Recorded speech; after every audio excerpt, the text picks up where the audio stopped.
Have you ever felt exhausted, even after what feels like getting a full night's sleep? I mean, you go to bed, you spend 8 hours there. You wake up, and somehow you're still tired. And I'm not saying just a little tired. I'm talking about the kind of tired where you need coffee just to function. The kind where your brain starts to feel foggy, your motivation disappears, and by lunchtime you're already wondering where you can sneak in a nap. Now, if that sounds familiar, you may have what many people call chronic fatigue. But here's what sleep doctors know that most people don't. Chronic fatigue is often not the problem. It's usually a symptom. It's a warning sign that something deeper is disrupting your sleep, your recovery, and your overall health. So today we're going to talk about the hidden causes of chronic fatigue, why so many people stay exhausted despite spending enough time in bed, and what you can do to finally start feeling like yourself again. Hi, I'm Brandon from Parkway Sleep, and let's dive into it. Okay, first, one of the biggest misconceptions people have is that being tired all the time is normal. They assume, hey, I'm getting older, I'm just busy, I have kids, I work too much. And while some of those concerns can certainly contribute, they just don't fully understand why some people feel exhausted every single day. Now, when sleep doctors hear someone say that, hey, I'm tired all the time, the first question isn't how much sleep are you getting? It's more so, why aren't you recovering during the time you're in bed? Because healthy sleep, it should restore you. You should wake up feeling reasonably refreshed, not like you were just hit by a truck. And chronic fatigue is often your body's way of waving that red flag and saying, hey, pay attention, something is wrong here. Now, here's another mistake people make. They focus entirely on the number of hours they sleep.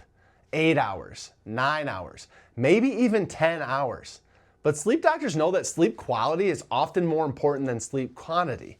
Most people think sleep, it's like filling a bucket. The longer you sleep, the fuller that bucket becomes. So, if you're tired, the solution seems pretty obvious. You spend more time in bed. Maybe sleep an extra hour. Sleep in on the weekend. Well, I can just go to bed earlier. But that's not really how sleep works. Sleep is actually more like running a washing machine. When you start a load of laundry, the machine doesn't clean all the clothes all at once. It actually goes through a series of cycles. I mean, you have washing, you have rinsing, you have spinning. And each step, it serves a different purpose. So if you stop the machine halfway through, the job, it never gets finished. The clothes might end up being wet. They might look cleaner, but they're not fully clean. Your sleep, it works much the same way. I mean, you may be in bed for 8 hours, but if your sleep, it constantly keeps getting interrupted, then your body never gets the recovery that it actually needs. That's why people often say, I slept all night, but I'm still exhausted. The problem isn't always the amount of sleep. It's the quality of that sleep. Now, if this is making sense and you're realizing sleep may be affecting your energy more than you thought, make sure to subscribe. Every week on this channel, we break down the science of better sleep in plain English, so you can stop guessing and start understanding what's actually happening, and hopefully wake up feeling your best. Okay, now let's talk about one of the biggest hidden causes of chronic fatigue, because one of the most common reasons for it is an undiagnosed sleep disorder. And the surprising part, many people, they have no idea that they even have one. The most common example is sleep apnea. Sleep apnea occurs when your airway repeatedly collapses during your sleep. Your oxygen levels drop. Your brain partially starts to wake up. And so this happens dozens of times, maybe even hundreds of times every single night. And most people never remember waking up. They just sleep all the way through it. And they think they slept all night, but their brain, it knows otherwise. Their body, unfortunately, knows otherwise. And the result is going to be morning headaches, brain fog, low energy, poor concentration, mood changes, and overwhelming daytime fatigue. Now, insomnia can also contribute. Restless sleep can contribute. Circadian rhythm problems can certainly contribute. There's multiple sleep disorders that can quietly rob you of your energy. And many people spend years blaming themselves when the real problem is happening while they're actually asleep. And by the way, if you've ever wondered whether sleep apnea could be causing your fatigue, I've created an entire video explaining the warning signs of sleep apnea, who's most at risk, and to know when you should get tested. It's right here. And after this video, that's the one I'll recommend watching next. Now, one of the first things patients tell us is, I just don't feel sharp anymore. They struggle to focus. They forget things. They lose their train of thought a lot. They feel mentally slower somehow. And there's a reason for that. Sleep's where your brain performs the critical maintenance. It's when your memories start to get processed. It's when information is organized. It's when waste products are cleared from your brain. So when your sleep quality suffers, your brain performance, it starts to suffer too. And that creates this really frustrating cycle because you're tired and then your productivity starts to drop. So then you become stressed that you continue to fall behind. And the stress, it makes you feel worse and sleep worse. And then the fatigue continues. And many people start wondering if something is somehow wrong with their memory, when in reality, their brain is simply running on poor sleep. Now, one of the reasons I'm passionate about this topic is because I've experienced it myself. And what's funny is I own a sleep business. I spend all day talking about sleep. I understand how important it is, but even knowing it, all of that, you can still fall into the trap. And there was a period in my life where I became obsessed with being more productive. I convinced myself that if I just woke up earlier, I'd get more done. So logically, I started getting up at 5 a.m., then 4:30, then 4 a.m. And for a while, I really thought it was working. I mean, I was checking things off my list. I was starting to get ahead. I was being productive. But what I didn't realize is I was slowly building up a sleep debt.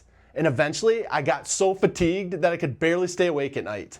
Some evenings, I'd find myself falling asleep on the couch at 7 p.m. or 8. Then one night, something happened that I'll never forget. I woke up, walked into the bathroom, turned on the shower, and I was literally about to step in, and I looked over and glanced at the clock. It was midnight, y'all. And I remember standing there thinking, what am I doing? It's midnight. And for a few seconds, I genuinely thought it was morning. My brain, it was so exhausted. My sleep schedule was so disrupted that I completely lost track of what time it even was. Now, thankfully, that's an extreme example, but it taught me something important. Fatigue doesn't just make you sleepy. It affects your brain. It affects your memory, your focus, your decision-making, certainly your awareness. And that's why people with chronic fatigue often describe feeling foggy and forgetful, or just not like themselves anymore. And that can happen to someone who owns a sleep business, so it can certainly happen to you. Now imagine how easy it would be for the average person to miss these signs. Sometimes we're so focused on pushing through the fatigue that we never stop to ask, why are we tired in the first place? Now, not every case of chronic fatigue is caused by a sleep disorder. Sometimes lifestyle habits play a major role. For example, you could be drinking too much caffeine, taking in too much sugar. You have an inconsistent sleep schedule. You have late night screen time. You have alcohol right close to bedtime. All of these can certainly affect your sleep quality. But one of the biggest surprises for people is actually caffeine. Many people say, well, I could drink coffee and fall asleep just fine. Maybe. But caffeine can still reduce your sleep quality. It increases sleep fragmentation, and it can reduce deep restorative sleep that your body needs. So the result is you wake up tired. And then what do? You drink more caffeine. And then your sleep starts to be worse. And then the cycle continues. All right, now let's get into the encouraging part. Many of the causes of chronic fatigue are actually treatable. That's what makes this conversation so important. You don't have to accept feeling exhausted all the time. I mean, if sleep apnea is the problem, treatment can dramatically improve your energy. Maybe insomnia is your problem. Well, there's effective strategies available for that too. And if your schedule is disrupting your sleep, small adjustments can make a huge difference. The key is always identifying the real cause. Because when you address those underlying issues, many patients are amazed by how much better they can feel. I mean, all of a sudden they wake up with more energy, better focus, improved mood, higher productivity, and just a better quality of life overall. So if you're feeling tired all the time, don't assume it's just aging. Don't assume that this is just normal. And don't assume simply that you just need to grab another coffee. And if you think sleep apnea might be contributed to fatigue, click on this video next, where I can break down the most common signs of sleep apnea and how to know whether it's actually affecting your sleep. And if you found this video helpful, hit like and subscribe so you don't miss future videos on sleep, fatigue, brain fog, insomnia, and overall health. Thanks for watching, and here's to better sleep, better energy, and feeling like yourself again. We'll see you on the next one.